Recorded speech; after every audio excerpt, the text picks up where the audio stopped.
In this video, let's understand how we can use arrow function in JavaScript.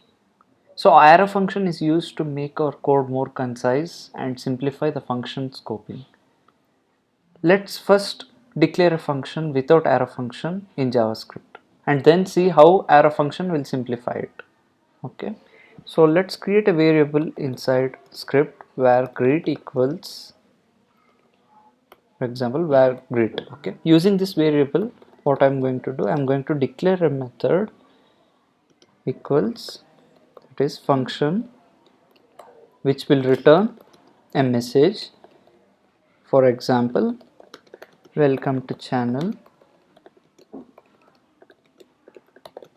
Tech with Prince Harsha. Okay, we have written this message here, and this function will return this message. Now I want to display on my web page by calling this function. To do that, what we are going to do is by using document dot get element by id dot,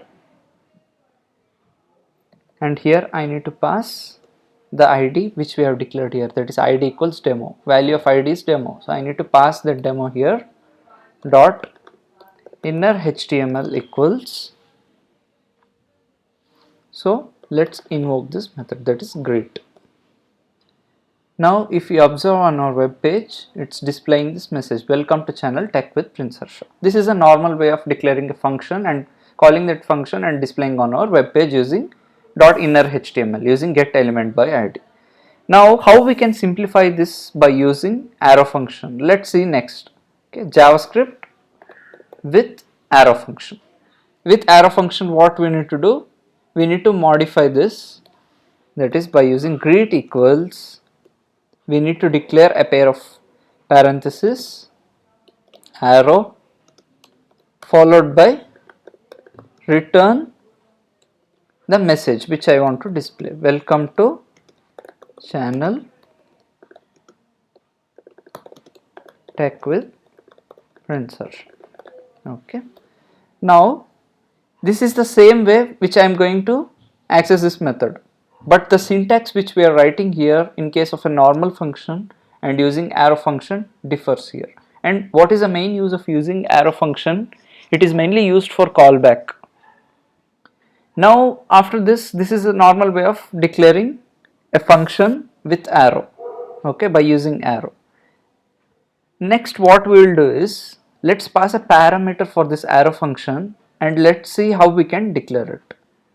Okay, now what we are going to do is, let's declare same variable, that is greet equals, let's pass a parameter here, that is value with arrow, which will display some message, hello, concatenated with the value. Okay, now when you are declaring this by passing parameter inside the pair of parentheses, we want to display this on our web page.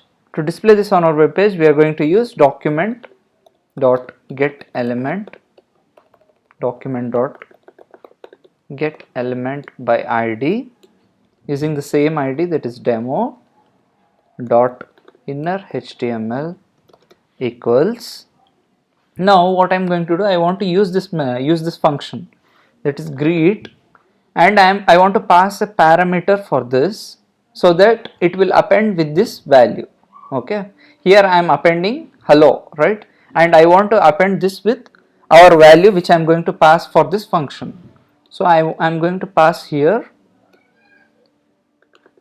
friends.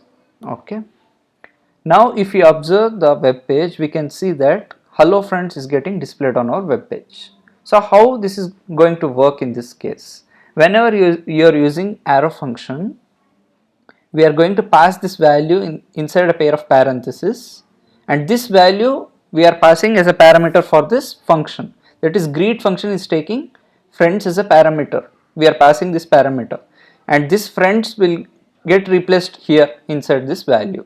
So whenever we are displaying this message hello, it will be appended with the value. What is the value here which we are passing for this function? That is friends.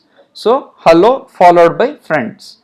hello concatenated with friends will get display on our web page. This is how we are going to use arrow function. This is a very simple example how we can use arrow function and arrow function with parameter by passing inside a pair of parentheses. Thank you so much for watching this video guys. Please like, comment and share this video, and kindly subscribe to my channel in order to watch more videos.